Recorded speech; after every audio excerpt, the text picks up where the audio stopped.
This podcast is brought to you by Craft Beer and Brewing Magazine for those that love to make and drink great beer. To learn more or to subscribe, visit beerandbrewing.com or find us on social media at Craft Beer Brew.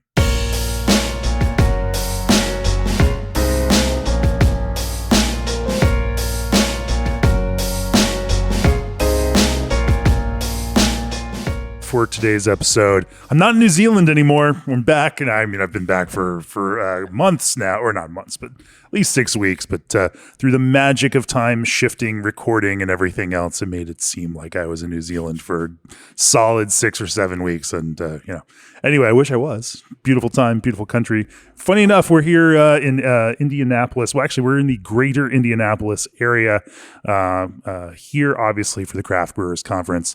For anyone last week who came out to CBC and hung out with us at the Beer Me 500 party with our friends from Hopsteiner and Deutsch and Prairie Malt and Omega. Thank you. We had enjoyed having some beers. It was an awesome, crowded, busy, beautiful, wonderful time.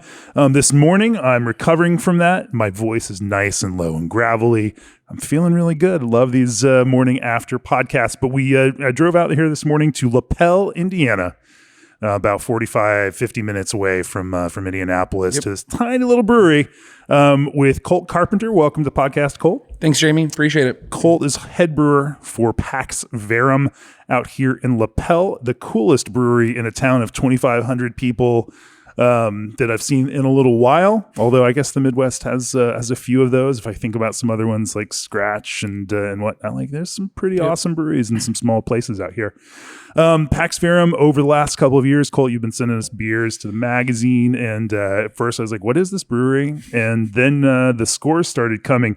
We saw things like your Secret Meeting Stout score a 98, your Venomous Blue Fruited Sour a 98, Velvety Kush Hazy IPA 97, Dark Matter Sweet Stout 95, Nectar of the Night Black IPA 95, your Barley Wine Syllabus for Dreams 93, Expand Your View Porter 93. Anyway, I could keep going on, but a lot of really high scores out of this small brewery in a small town way out through the fields. Through the fields, as you saw today. We drove through the fields, exactly. So naturally, as we were coming to Indianapolis, like, I got to go check this out, and reached out to Colt. So here we are.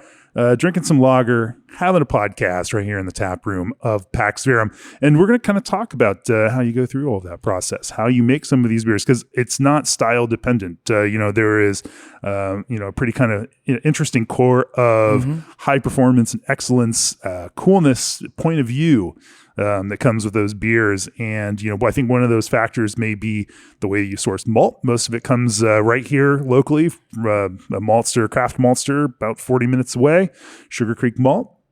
Which creates interesting things, allows you to be more actively involved in some of the structure of the ingredients, the way that you think about making beers around some of those ingredients. Obviously poses challenges around how you adapt to some of the seasonality, some of the season to season variability, and that comes with very small ingredient production like that.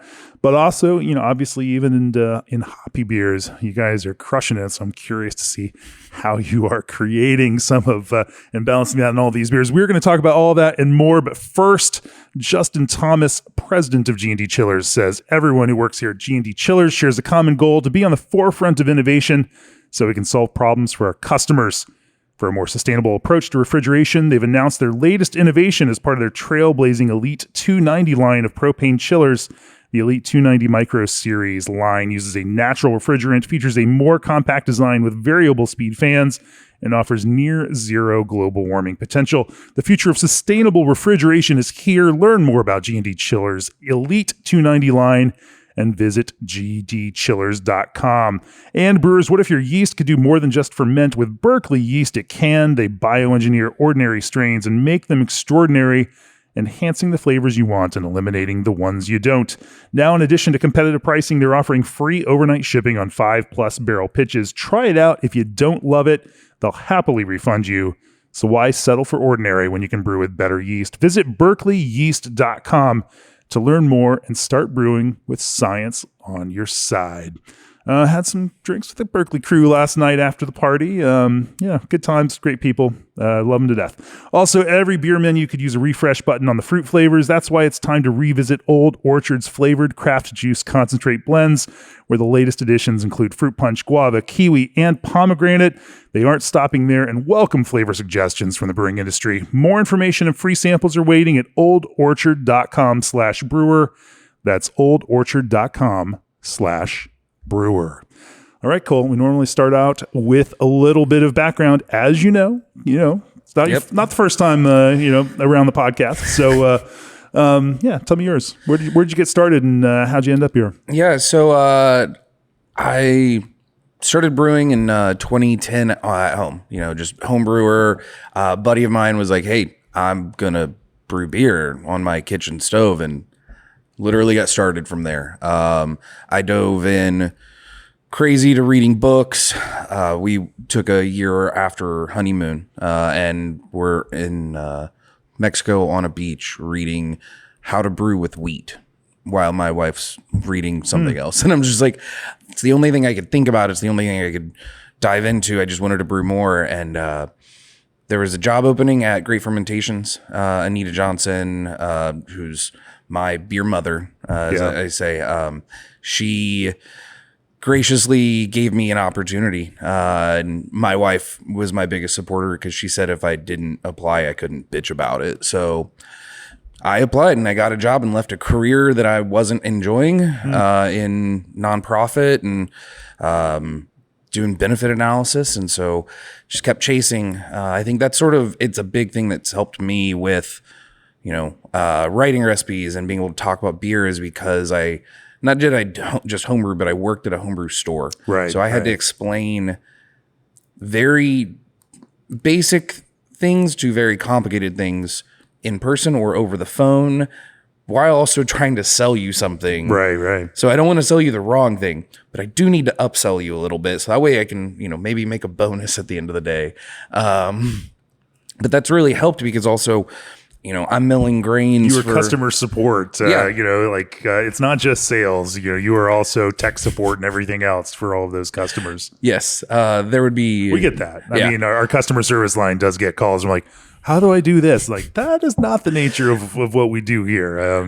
But Saturday morning opening up Great Fermentations and getting 6 phone calls, all because their fermenter wasn't bubbling and. Sure. Is your lid on? Did you? Oh no, it's leaking. That's why. Yeah. Okay.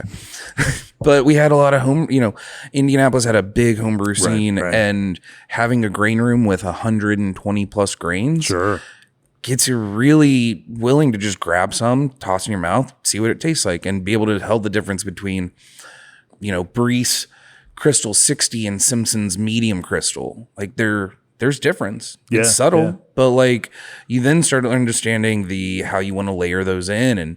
And definitely there's still times that I look at recipes that I write and I'm like, this could be simplified, but why would I? Because I'm looking for those certain characteristics from, a touch of roasted barley in a stout versus I want chocolate wheat to sort of be a smoothing layer, but I'll still use, special B or Caleb's extra special dark from Sugar Creek, and being able to layer those sort of help you get it. And that's all because I learned at, Great Firm. I got tired of, doing that and went pro. Got my first pro job at Wooden Bear over in Greenfield. It's a small 2.5 psycho brew system. Mm-hmm. So side by sides, you're doing 2 mashes at one time, 2 boils. And I was there for a couple of years. 2019, we separated and I jumped around. And when COVID hit, I was laid off from the brewery I was at. And I knew PAX from selling them homebrew goods. And I needed out of my house. So I was free labor to come can to do anything because I needed some distance separation. But I've been here now 5 years this July. And I'd say the first 6 months to a year was really just sort of, okay, let's analyze all the beers, elevate them, figure out, okay, where can I start sourcing ingredients from, and not just nothing against spot market or lupulin exchange, but I wanted to figure out where I wanted my certain things from and building recipes that way. Creating some intention around ingredient sourcing and being able to build those relationships still comes back to the same kind of homebrew thing, like the relationships and the trust and the people looking out for you. So no, that's very cool. And of course, now you're a part owner of Pax Verum here, and or have been over the last couple of years lighting it up with us, from this tiny little spot down here in Lapel. You know, it's some interestingly edgy branding and a cool spot, DJ booth back here. Certainly nothing like Lapel had before the brewery was here. Definitely not. We joke that we're just as much a marketing company and an event company and a clothing company as we are a manufacturing brewing company. Jason Watson, who's my one of my other partners, he's the main one from the original three, sort of still involved, and we talk all the time of we want to make it cool because we want to believe in it. If we believe in it, everyone else will be okay with believing in it. And if at the end of the day all I made was $1, but I broke even and made $1, I'm cool. I want to spend money on things that I can get behind, and I don't like branding that sucks, and there's too much of it out there. So it's more fun to do it this way. Yep. Yeah, that's awesome. Well, I want to talk about some of the ways that that you have focused on refining those beers, increasing the quality and expression. And I think that there's those two sides of it too, right? There's the technical underpinnings and being able to do it, and you've got a electric brew house. You have some technical constraints that you have to work within, but then you also have opportunities, with local agriculture and everything else. And, you're not that far from Michigan. You can source some hops up there too. And, you've worked on building great relationships with your vendors and ingredient, sources. I want to talk about all of that. But first, both classic and contemporary indie hops Lorien was developed with a crisp, low gravity beer in mind. A nod to the past with an eye to the future, Lorien seamlessly combines traditional elements of European noble hops with an elegant twang of American modernity. Low alpha and squeaky clean, Lorien provides a refined, smooth bitterness to any lager and delivers enticing flavors and aromas of lemon, lime zest, fresh melon, wildflowers, sweet hay, and cinnamon spice. Refreshing the past for a present time, Lorien's classic profile and distinct finish are conducive to celebration and appetite and evoke feelings of a grassy meadow near a cold mountain stream. Summer is near and Lorien awaits. Learn more about Lorien and the rest of Indie's varieties at www.indiehops.com. Indie Hops, life is short.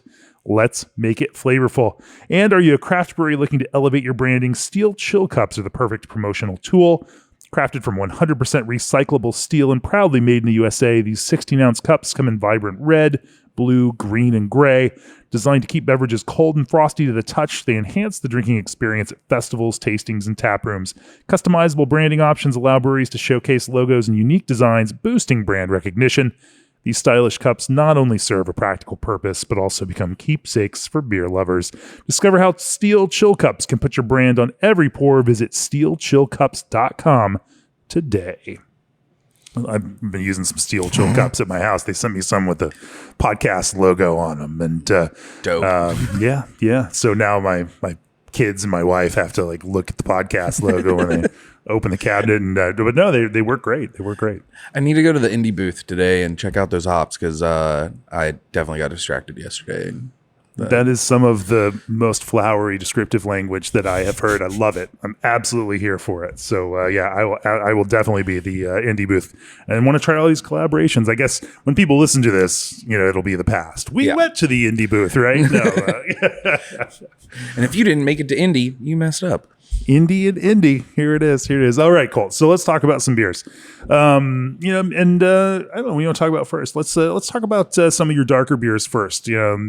And how you start constructing recipes. You do use, like we said, a lot of craft malt here from Sugar Creek, most of it, and in fact, and that spans from base malt to specialty malts. And so, there's even a beer this this Expand Your View porter we were talking about before we started the podcast.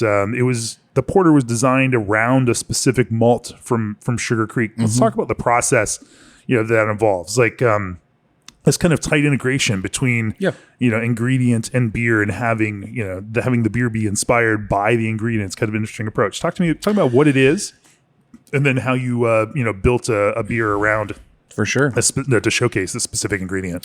So Expand Your View is a robust porter that features a bourbon barrel aged chocolate malt. So this came up, I've been making this beer for 3-4 years now, and just came up in conversation that Caleb was doing some barrel aged malts, and it just broke my brain. Like, what are you talking about? And he sort of walked me through the process of taking pre-malted grain, throwing it into a bourbon barrel for a couple days, pulling it out, malting it, and then roasting it and throwing it back in. And it really absorbs this.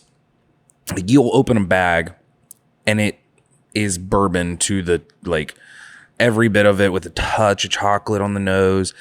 And I didn't have a lot of dark beers that I loved. It's interesting they do that when in both of those times, that throwing the green malt in there, or before it's malted, or I guess that's not even green malt, that's pre malting. So, but having it in there for that process helps absorb some of that character into the thing that may be harder to absorb after the kind of kilning and roasting process. It seems like that he may even do it after it's initially malted, and then roasting. But it goes, I think it's at least 2 times. It might touch barrel 3, and it's always a fresh barrel. But it's a sort of a 2 to 3 month minimum process. Because then I get myself in a bind when I need to make it, and I didn't ask him to make some. Sure. But I didn't really have I had a few dark beers on at the time, and just didn't really love any of them. They just weren't for me. And I fell in love with, a robust porter, just like the concept of it, when I was homebrewing and, talking about beer all the time, and just that lovely roast, but not being heavy mouthfeel like a stout. And so he's telling me about this bourbon barrel aged malt. And I started thinking about it, and I was like, that would be a really good subtle note into the chocolate flavor to sort of push it and elevate it. And I've fluctuated a little bit in between how much for a 10 barrel. It's anywhere between 20, half bag, so 27.5 pounds to a full bag. It also depends on how much he has in a barrel. So I think the batch that I had sent in was about 40 pounds. So it just sort of depends each batch, because I'm at constraints of my friend who is doing this for me. Sure.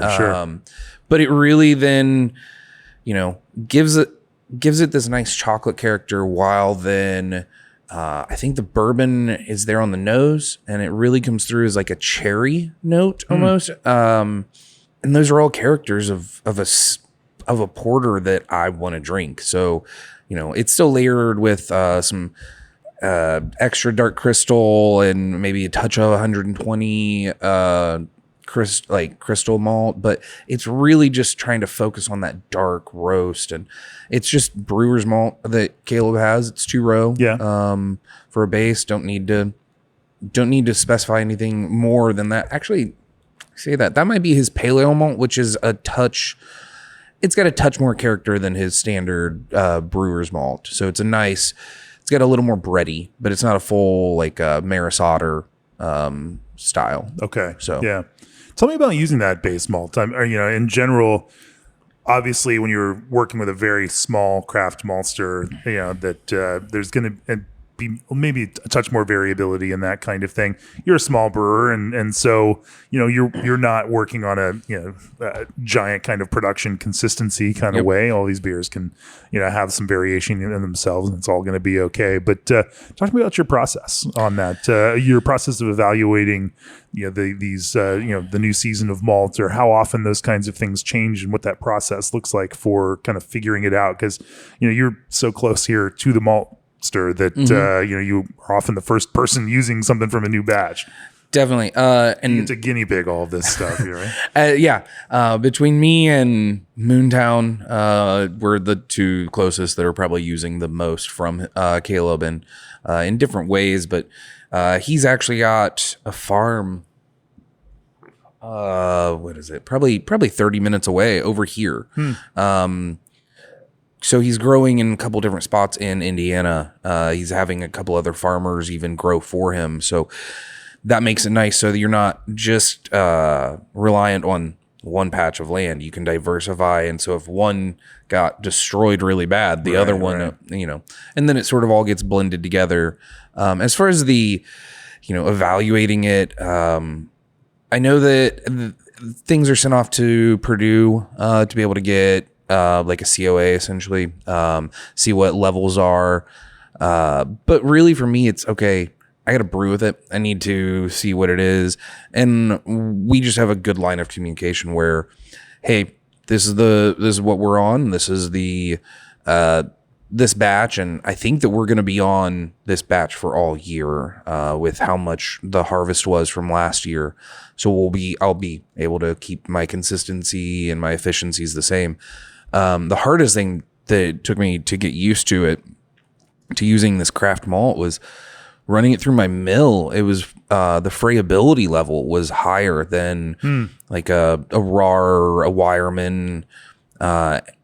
So there was definitely a batch or two that I, had cranked down my mill to where I normally would and just ran it through. And I can't say that was a fun brew day afterwards. It definitely frayed a lot more. And because I also have about an 80 to 100 foot run for my auger. So then you've got this auger that's sort of almost crushing it even more. So then you get to your mash tun. It's like, I can't, I'm so stuck now.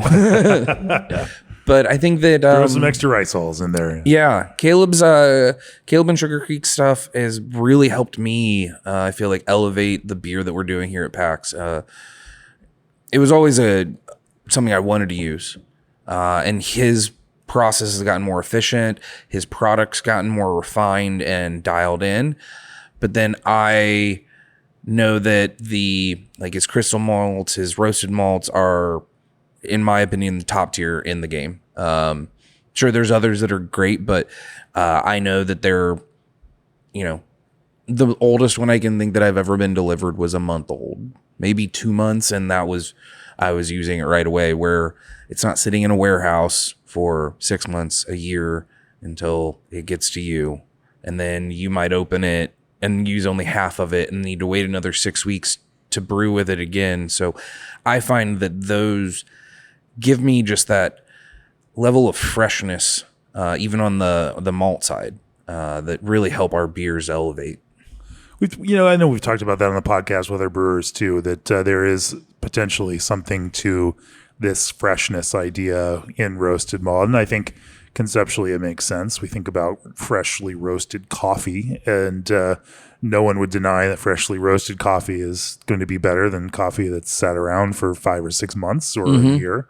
But from you as somebody who brews with these, and I know that in your past you've also brewed with these other dark malts. How would you describe some of the ways, and how do you then think about say designing a malt recipe that adjusts for, because some of the times you really want that, and some of the time you might need to control some of that character, because some of these styles have some classic underpinnings. You don't want them to stray too far from that. How do you, getting into your brewer brain, recipe creation, how do you think about that? A lot of trial and error, to be honest. Hot steeps randomly to be able to see what that color really comes through. I can say I had one recent, that I had brewed this beer before, but it was with, big grain company, and it used like a pale chocolate, like Dingaman's Pale. Well, I go to Caleb's Pale Chocolate. His pale chocolate's the best pale chocolate in the game. It's like milk chocolate tasting, but the SRM is not going to be the same. So like I started my lauter and was like, that's not the right color. And then I pulled a sample and I was like, that's definitely a little light. So, I luckily had some Sinmar on hand to be able to, make up, but that gave me okay, this is an immediate learning experience. I have to now make a mental note, make a physical note, because I'll lose both of those. And really be able to then say, if I'm going to use this, I need to make sure that I have a dehusked in here as well to help sort of cover up that color change. And then there's also just dialogue. I think there's a big thing that with your buyers, with your, suppliers, you can talk to them and tell them, hey, I don't like what this is, or I didn't love how this came out. Whether it's, a small craft maltster or a larger one. John at Prairie is a good friend, and he's always the first to say, hey, what do you think? How's that malt doing for you? Do you want to try something else? And being able to tell me what he likes of his product, because our reps are around that product all the time.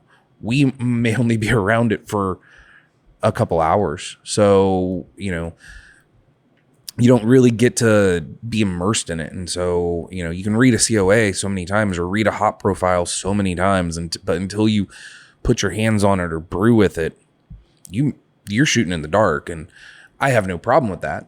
I'm a 10-barrel brew house. I distro all around Indianapolis.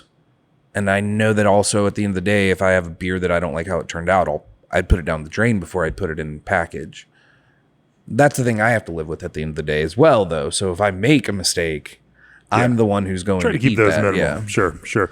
No, I think that's one of the interesting things. There's, within the brewing industry, so much technical sales support. Whether you're talking about maltsters, whether you're talking about yeast companies, lots of technical resources there. Yep. And that's a whole part of the sales process, supporting brewers and how they do it. It's a real feature. And then, obviously in the same way that as you're working at a homebrew shop and you have a test market of all of your customers that are going to come feedback and tell you exactly what they thought about the ingredients that you just sold them. And, maybe share some of the beer that they made with it, for better or worse at times. But, the same kind of way from a larger maltster or a larger, yeast company or hop company, like they've got their customers that are feeding information back to them, and keeping this kind of circular, flow of information is great. And of course, here we have this podcast where we also share this information out there. Yes. What a beautiful, virtuous circle there. Well, let's get back and talk about some of this process. I'm curious. Yeah. Let's keep talking about the porter. You mentioned that within your brew house, it's an electric system, a 10-barrel system. And all your beers, lagers included, everything's single infusion. And you're focusing on the impact of ingredients. In this process, there, quality of them, gentle handling, freshness. As a major differentiator, for what you do. Talk to me about, the kind of, process pieces that go into that, and some of the ways that you think about treating beer kindly in this system, that you work with. Yeah. So everything's a single infusion, trying to hit, depending on beer style, but for the porter, I'm trying to get my mash to really be in that, 153, 154, 155 probably on that one. And then really trying to focus on that pH as well, because it's a dark beer. I can't remember who said it, but like it changed my thought process even of like needing to not just like make sure I'm in my 5.3, 5.4 range for my mash, because that's going to give me that best thing, but then also my knockout pH being in that 5.2 range. And instead of lowering my pH like I would for an IPA, I'm touching up with some baking soda to make sure I've got that good, back end robust nature to that body. And, really caring about, your DO once fermentation's going, not over-oxygenating your wort, because the thing that some people just don't tell you is that you can over-oxygenate and your yeast won't eat it all, and then you've just ruined a beer because you have oxygen just living in that thing. So being mindful of what your level is. Obviously, I'm small, craft brewer. I don't have all the tools and bells and whistles, so a lot of it's trial and error and just sort of the things others have taught me that I've worked for, and, stealing the things that you like and, being able to implement them how you want to. But DO, I think, is the biggest thing that we as small brewers can struggle with, because we're not, you're not taught how to manage that. I think that's the biggest thing with with any of my beers, is trying to focus on that and keeping those numbers at a low number. The only way I get to find those out is because I use Ironheart Canning, and they bring a DO meter in, so I get to find that. But when it really comes to what have you found around that in terms of managing oxygenation so that it aligns directly with what your yeast is going to consume and no more? If it's a dry brick, no oxygen, because it's all good. And but liquid or a harvested generation, my sort of model is based on my speed of how many gallons per minute I'm knocking out. I'm opening my oxygen for essentially 100 gallons of my knockout. That gives me a good level for my yeast to grow and have, all the fuel and food that they need to be able to, properly go. But because I'm knocking out just shy of about 11 barrels every batch. Could be porter, could be a hazy IPA. I know that I'm always going to be within like a 10-gallon thing, unless it's a cream ale, and then it's way more. But I think that those are things that we're not, we don't have those tools that give us the ability to do a parts per million and know exactly what it is, because I know that I could go to Sun King, which is my largest brewery in Indy, and I could take them a sample of my wort and say, hey, could you run this and tell me what these things are? I just don't have time. Right. By the time you're welcome if you did it for every batch. Yes. Sure. They're lovely people, and I appreciate them very much, because they are helpful to us as an industry for Indiana and Indianapolis, but I'm not going to burn that bridge for that. Sure. If I need ABV tested, for barrel aged stuff, that's where that comes in. Sure. How do you, you mentioned to use yeast in all of those forms. How do you make some decisions around that? Obviously, higher gravity stuff, I assume you're going to use more dry yeast because of, cost pieces there, and also effectiveness. And there's some great stuff there. But, how do you make some decisions around what form to order yeast in? Really, so the barrel aged stuff and things, or bigger beers, I'll actually, Sun King, shout out, they'll give me free yeast. And so they'll just pull. So I'll just take a yeast keg down, and they'll fill it up for me. And it's San Diego Super from White Labs, and it just, I know that it's just gonna crush. I put a 38 Plato stout in, and it took it to terminal in 10 days, and that's better than pitching a couple bricks.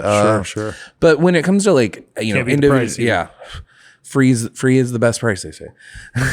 When it comes to different beers, I think it. Not always, but in this case, yes, free from people that you can trust that are going to do a good job. For sure. Yeah. When it comes to different beers, though, I really like Omega's product, so I've been using a lot of Omega.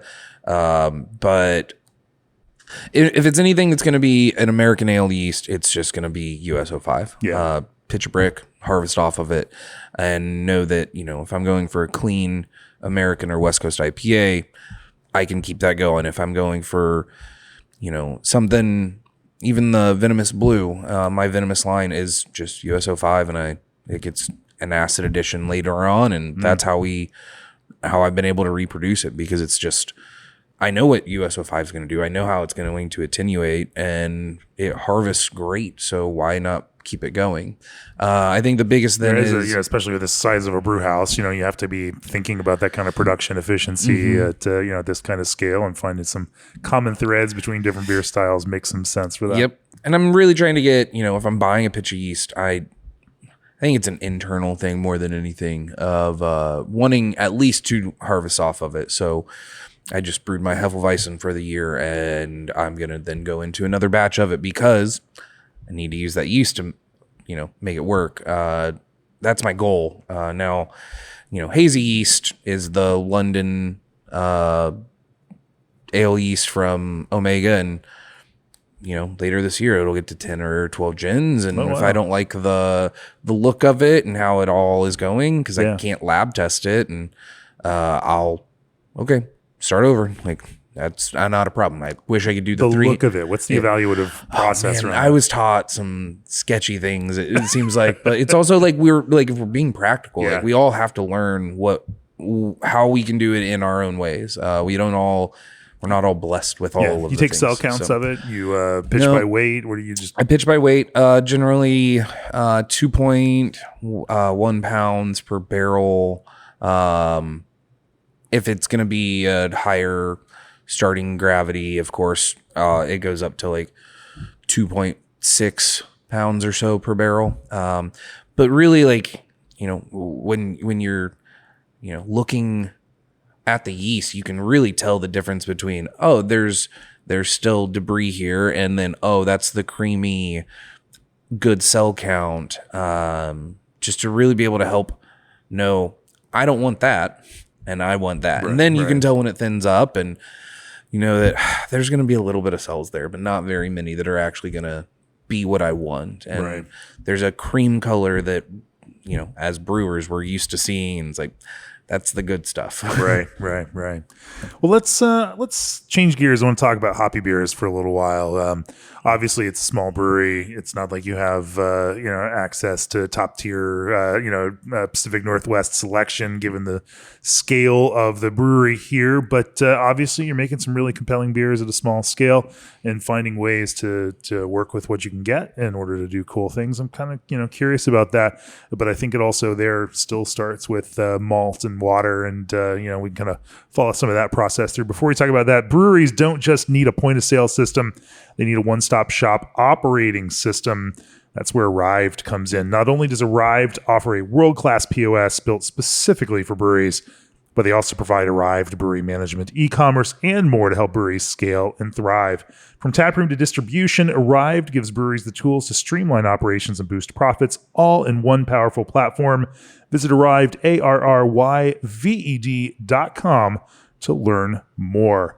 Also, miss the ProBrew booth and their incredible product animations at CBC 2025.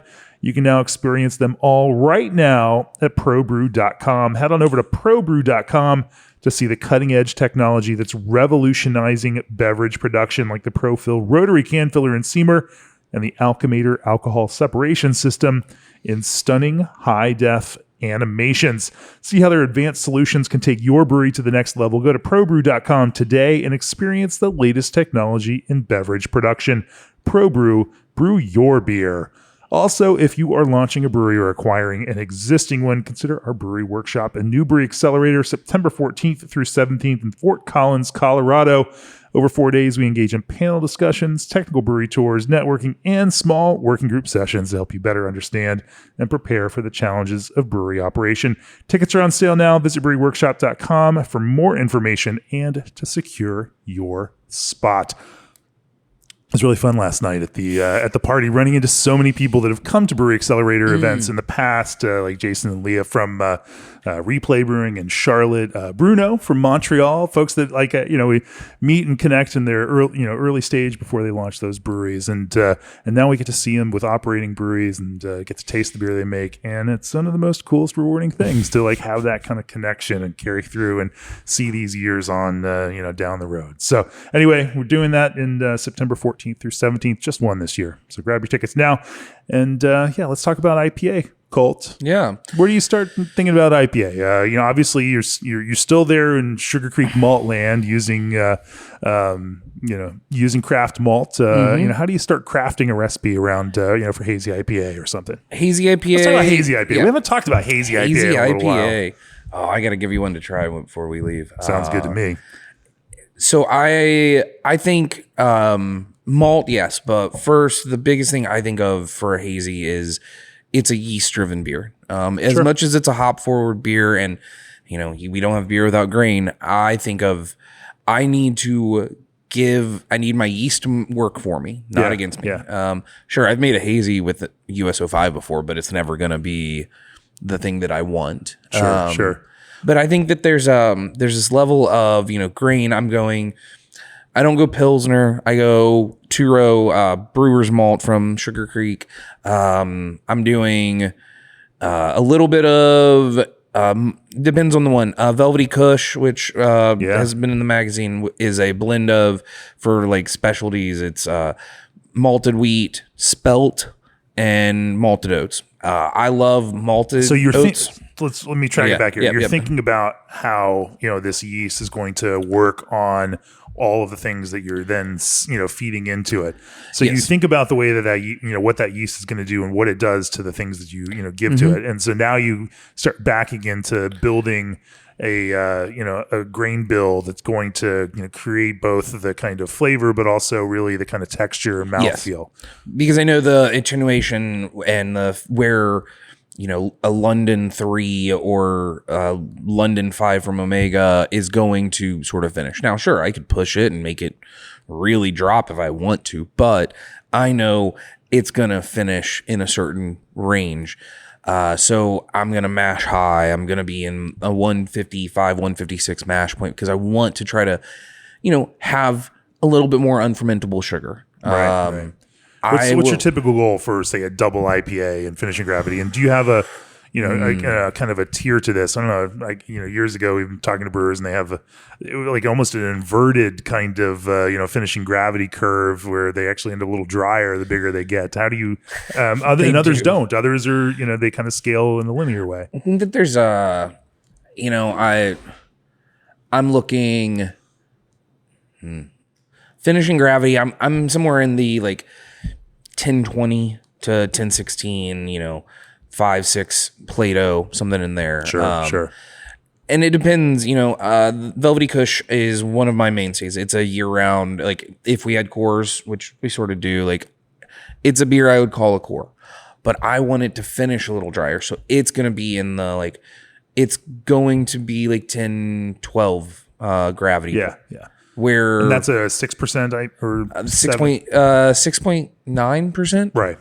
But it's because I'm really trying to accentuate the sort of the dank notes out of it. It's a hazy IPA. I forget what I call it exactly style wise, but yeah, it was my first like massive hop edition beer because I had gotten access to Haas's Incognito, and I decided to just layer in every bit of it that I could. So I'm going from my mash to think about, okay, I want these textures. I'm still going to put some flaked malt in, some flaked oats, flaked wheat, but I'm mashing high so that way I can build this body and know that I'm going to stress it out or like to, not stress the yeast, but like I'm going to stress the mouthfeel by all these hops because I find that if I add more and more, it's of course going to then take a toll on that mouth feel because it's going to, as you said, sometimes dry it out. And I do add a little bit of brewer's crystals just because I want a little bit of, I want some sugar in there, but I want it to not be able to ferment all the way out. And then I'm loading it with all late end hop additions. For that beer, it's like maybe a 5 minute and then a massive 170 degree cool pool with a little cooler cool pool there. Yeah, and it's anywhere between 170 175. Yeah. Groundwater temps. Sometimes be damned, but I'm then for a 10-barrel batch. I'm sorry, everyone. This is going to sound insane. I know what I'm about to say, but it's for a 10-barrel batch. It's like 2 kilos of incognito and like 5.5 pounds of cryo or lupo max. Like I'm tossing equivalent of like 33 pounds of T90 in just to my cool pool, and then I'll dry hop on top of that. And that's a pretty standard how I approach. So 3.3-ish pounds per barrel just in cool pool and the cool pool. Yep. Okay. And that's I feel like I get this really, if I want a more bitter note, sure, there'll be a touch of Magnum at 60 minutes, but whether it's a West Coast or a New England, I'm really trying something along those lines. Now, sure, there's a couple that get more, a couple that get less, but that's I'm trying to really toss a lot of hops into that, so that way I get that biotransformation aspect of fermentation. Now, I'm not tossing hops during active fermentation. I want to preload that in. So essentially the same concept of like precursors for, thiol driven, but really trying to focus on letting that yeast interact with that those hop particles and particulates during fermentation and at the very beginning. It's also not losing some of that volume on a small system like this, because that, cool pool where you can soak them and then get it out of there, is a little better. And I'm very much like doing most of the stuff are advanced products. So it's, I think I have maybe 7 bags in my cold room that are not cryo or lupomax or something like that, but it's because of my traditional beers that I still want to make. And, right. Even then, so how do you build that character? Different. Obviously, one of the big things that you see with a lot of these, like a lot of brewers that I talk about layering in different forms, and number one, like, especially if you're looking for kind of haze positivity and the kind of polyphenol, hot polyphenols, like, having some T90s in there can be pretty useful for, helping build stable haze. Some of the advanced products, obviously so how do you then manage that kind of, haze outcome and stable haze if you're really primarily focusing on advanced hop products? It's a great question. I don't think that controversial. I don't think that you need T90 for haze stability. I think it definitely can help. Sure. There's nothing against it. I mean, there are breweries that I'm friends with and that I know that make beers only using those. I also know that at the end of the day, I have to run a business that makes me money. And so if I did all T90 or did even, as soon as I start adding T90 in, I'm losing volume. And I'm fine with losing some, but like I can't do what I hear others talk about doing. Sure. Because I still need to. We're still in the business of doing it, so I don't have a centrifuge to pull back out. And, man, what it would be like to have one. But I think that's where, like, by layering your malt and knowing your yeast is positive for being able to do haze, with loading a whirlpool, then with all of these components, it's the essentially for me it's doing the dip hopping, but I don't like dip hopping because I have found it not get eaten all the way out or like not dissolve all the way. So as much as it's a pain in the ass to throw it all in your tank, your whirlpool tank or kettle, it at least I know I'm getting it mixed in. It's going to be in solution and not just stuck on the bottom of a fermenter.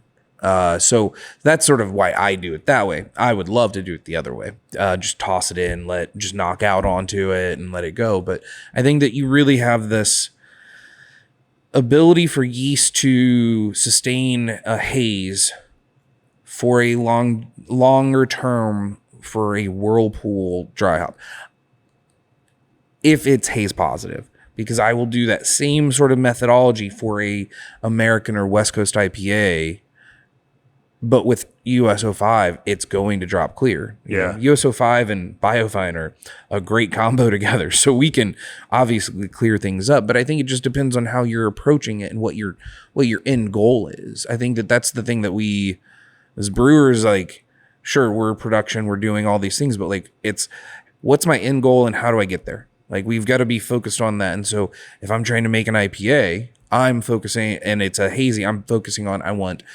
a clean base malt, but then I want to layer in my oats and all these things to help give me that mouthfeel and to give me that viscosity later on down the road with a high mash temp. But like I then need to load in those hops for my whirlpool, so that way that yeast will really just be able to take off and sort of help all the expressions come through.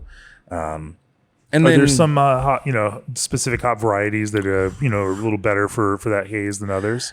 As you know, from just coming back from New Zealand, man. I know. That's a setup. That's an easy question. No, I the beer I'll have you try after this. It's so I started a new series a couple years back, but it's Stray Thoughts, because I have ADHD and sort of a nerd for books at times, and so I call it by volumes. So I just did volume 5, and it's Citra, Idaho 7, and Nectaron. And it's not a style I love, but I drank one of those and was blown away by like the flavor combo, the haze, all of that. So I may be starting to more implement New Zealand's into some of these beers. Other than that, does show. Yeah. Other than that, I'm a big fan of for Velvety Kush. Like one of my go-tos is Equinox. I really enjoy just sort of the flavor level that it gives. Sure, we're all going to use Citra and Mosaic for different things, but that's a hop that I've really fallen for in that beer and how it sort of is able to present. Sabro is always nice.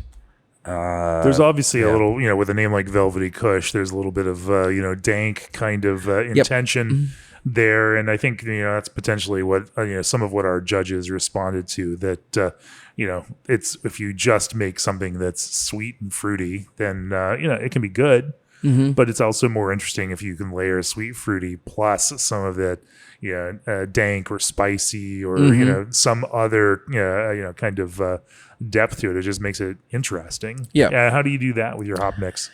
For that, so that beer is touch of hops in the mash just to help downline and reading all of the random things from Scott Janish. And we're all on our medals by mash hopping thing, right? Yeah. And I can't say that I 100% understand it, but I started doing it and I'm getting good results and good downline things. But I'm just listening to these things and reading them, and I'm like, they're telling me to do it. I'm gonna try it, and if it doesn't work, like you can always stop. But it works for you. Yeah, and then the blend of hops on that beer is Amarillo, Equinox, and Mosaic, and the Mosaic for me, and the dry hop or in all both, of it? all of it. Really?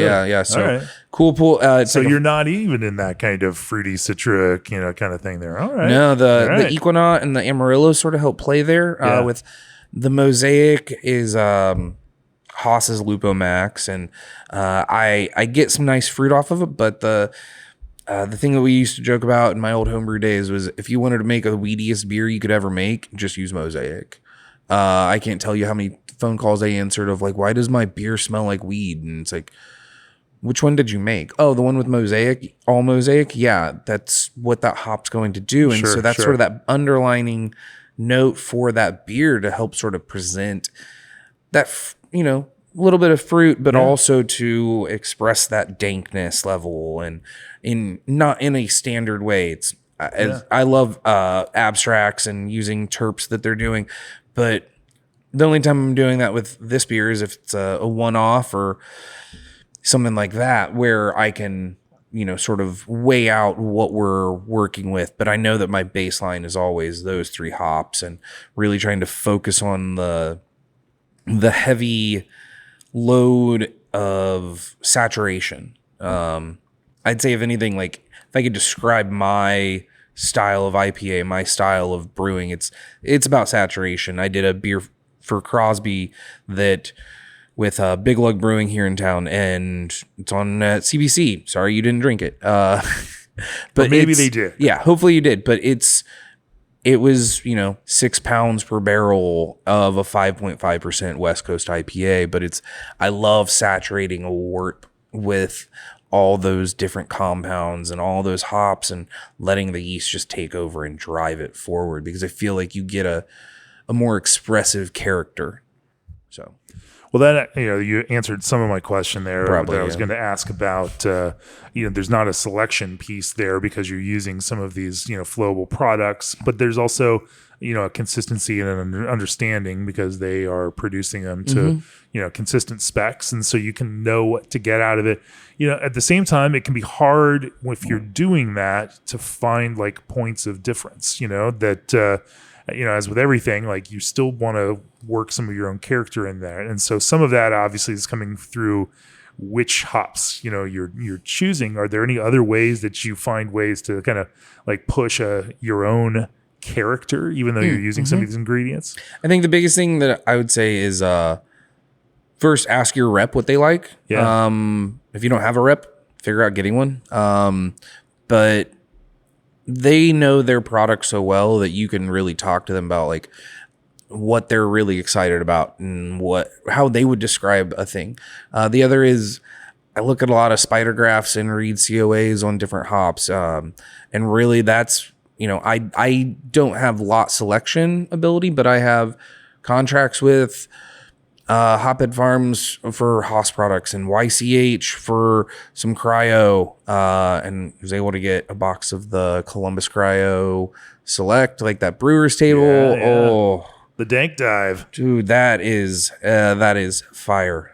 If you ever get lucky enough to get one, you will appreciate it. But I think that those are like being able to like look and understand what it is that I'm looking for is because I don't get samples all the time of these hops. So it's being able to look and understand from Simcoe Cryo. I'm looking for a nice sort of, danky level with a good oil content, but I know that I'm also going to be pulling like a sweet fruit strawberry almost, because that's what I love out of Simcoe. I don't want cat piss. Like this isn't 2013. I don't need that anymore.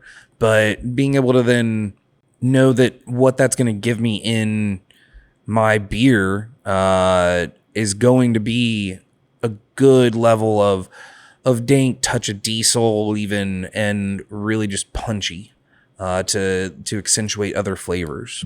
Sure. Well, let's change gears again. The beer we just drank while we were, over the last hour is Pils made with, it is a Pils, right? Yeah, Czech Pale Lager. Made with some Michigan hops, Super Sauzer, but grown in Michigan. Mm-hmm. And that got me thinking, here you are in Indiana, Michigan's just north of us here. So you do have hops, then some of that Michigan terroir ends up creating, its own special kind of, different character and so it's interesting to think about making a, Czech style pale lager using this kind of, noble hop, but grown in Michigan terroir. Talk to me about that. Talk to me about, some of the expression that you see from these actual Midwestern grown hops here up in Michigan. Yeah, I think so the Michigan Super Sauzer is like if Saaz was a touch fruitier but still had its spice character and really good alphas. So that's what drove me. What is really good alpha typically? For this? 23 harvest I think was like 6-7. Okay. 24 was was higher. It was 7 or 8. Which was got a little aggressive for me. I was okay with 6. 7-8% for Saaz is not. How do I use that? Right. But I think that you get a really good character of that hop, and I think we have to figure out, okay, how do we source as local as we can for some things? And if people are doing something and I can get behind what they're doing, I'm going to support them, and especially if it's going to support me. The price on it works. The alphas are better. I still get plant material in for my lagers that I like. I know everything I've said was I love advanced hop products, but I also do love still a little bit of characteristic. Yeah, and if you make a Czech style pale lager, like it, the green material is actually working in your favor there to help build that kind of texture. I was just having that conversation with some Czech friends yesterday at the trade show. But I think that there's this the climate zone that we're in, specifically in Michigan, and how long they've had crops in ground. Right. I think I've figured out it to me is more, it's not Yakima per se because of how it falls. The hop characteristics different. It's almost closer to some Oregon hops that I've smelled and used. Just the way that they get affected. Michigan Chinook is wild. You get pineapple instead of pine cone. And the Super Sauzer is a good Saaz variant that gives you that little spice with a touch of fruit and I'd say it's almost like a lemon, I think is what I pull off of it. But then knowing, okay, I can utilize this in place. Is it cut and dry perfect? No, but I'm okay with it not being cut and dry perfect, because it meets my beer where I am and is good for my consumers and good for all of us to enjoy. And people dig on it. So yeah, it's tradition plus, right? Yep. You can. It's not, the goal isn't to make a exact replica or whatnot, but style guidelines are there for a reason, and they're also meant to be broken. If we were only doing things in a traditional way, we would never have progressed as a species. Sure. So on that note, where limits are you testing these days? Where do you, it's a small brewery, so you can take some risks and you can, push things, but what's the kind of cutting edge where, what's that limit of where you are on certain kinds of things? What is forcing you to stretch out these days? I'm my biggest stress and stretcher, mostly because I just want to keep doing new things. Currently it's thinking about gluten-free sour and making doing that. I've got a couple friends that have been pushing me, and I rolled a couple test batches out, and we're actually going to a production batch on one that's painkiller inspired.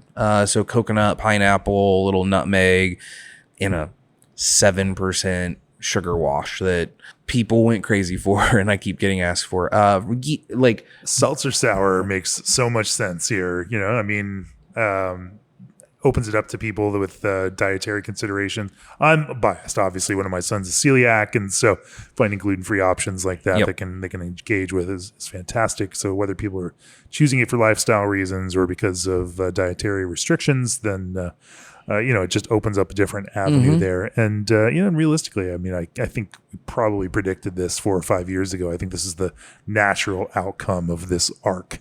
Why focus on making a sophisticated beer base for this when the whole point is the fruit flavors and the cocktail flavor there? If I can cut my cost, don't have grain, but I can put all that money that I was going to put in grain into fruit, the consumer's happy at the end, and I got to make something amusing. It's and still see hard how it is. to get that properly fermented, clean sugar wash. The goal is still a very neutral palate for the the fruit flavors of the spice flavors of that cocktail inspired beer. Yep. And I think that other than that, like, it's really just trying to push beer expression.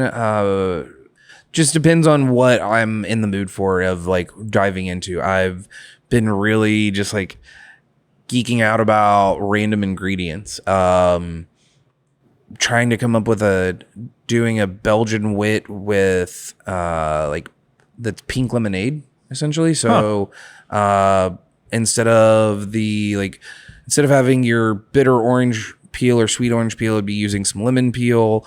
Probably still a little bit of coriander, and then for sure some hibiscus, but I'm thinking of doing some sumac to help give some back end. But I think it would be a great summer drink, and why not? A pink lemonade Belgian wit sounds lovely. I mean, it's hard to even call it a Belgian wit at this point. Now it's a Midwestern wit of some sort. Sumac. It's such an American ingredient. Well, and that's a weird one, but it's, he wrote the book on all the ingredients. He's out of Illinois, and he's got a brewery. I can't think of his name, but he mentions it in that book. And I was talking to someone, they're like, sumac should give this lemonade. And I just like, what are you talking about? And I just dove into it and just sort of just lives in this like rent-free space in my head now that I want to try this. And I think that I've corrupted a buddy to do it as a collab, so that way we're both responsible for the chaos. Nice. Well, let's as we close up here, let's think about some big picture stuff. You've been here at Pax Verum for from this post-COVID kind of period. You've been able to take over the brewing program and kind of make it your own, and obviously have refined and elevated these beers, and are getting noticed. And it's the reason I'm sitting here right here talking to you, among other things. What do you think the next 3 years have in mind for you? It's certainly a tougher time for the world of hospitality, and it's ups and downs in here in the beer world. Some are doing well, some are having hard times, and there's not one single story going on for craft beer right now. And consumers, you all engage, as you mentioned, as a lifestyle company with music, with merchandise, and are trying to build a brand that's cool, that connects with folks that are on that same wavelength. And even though you're in the middle of some agricultural fields out here in Lapel. So how do you see the next 3 years unfolding? Man, that's a good one, because I think that we all are sort of in this trying to recognize that the industry's in that weird shape. Sure. I personally am coming back to a place of love and appreciation for the industry.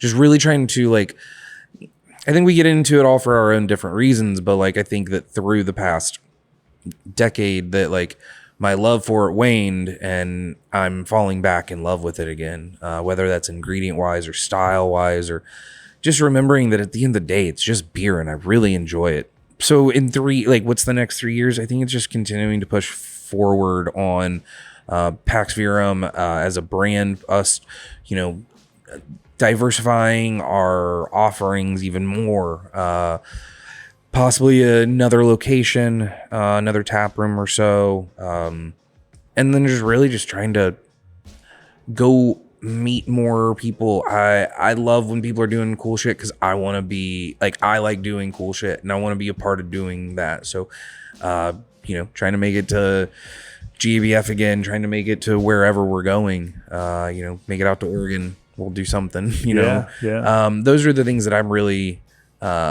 really see us working towards. Sure, they're still operating day of every day, but I think that those are the sort of the goals, is just going and doing fun, cool stuff. If we're not, why are we doing this? Great place to bring it to a close. G&D Chiller's Elite 290 Series Chiller uses propane as a natural refrigerant with extremely low GWP.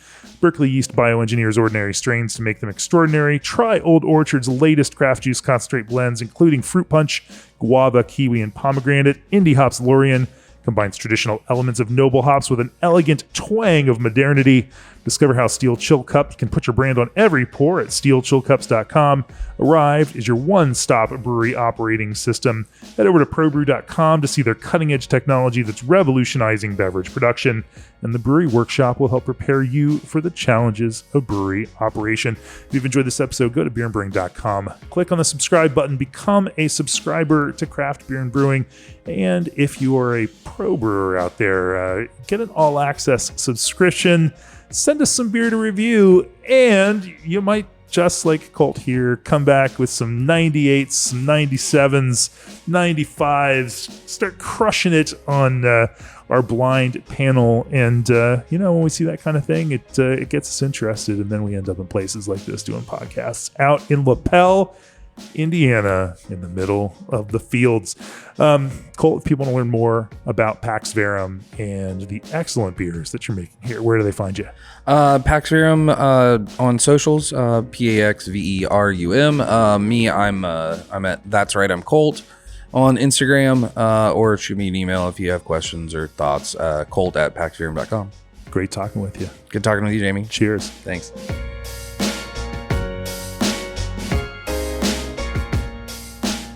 This podcast has been brought to you by Craft Beer and Brewing Magazine for those who love to make and drink great beer. To learn more or to subscribe, visit beerandbrewing.com or find us on social media at Craft Beer Brew.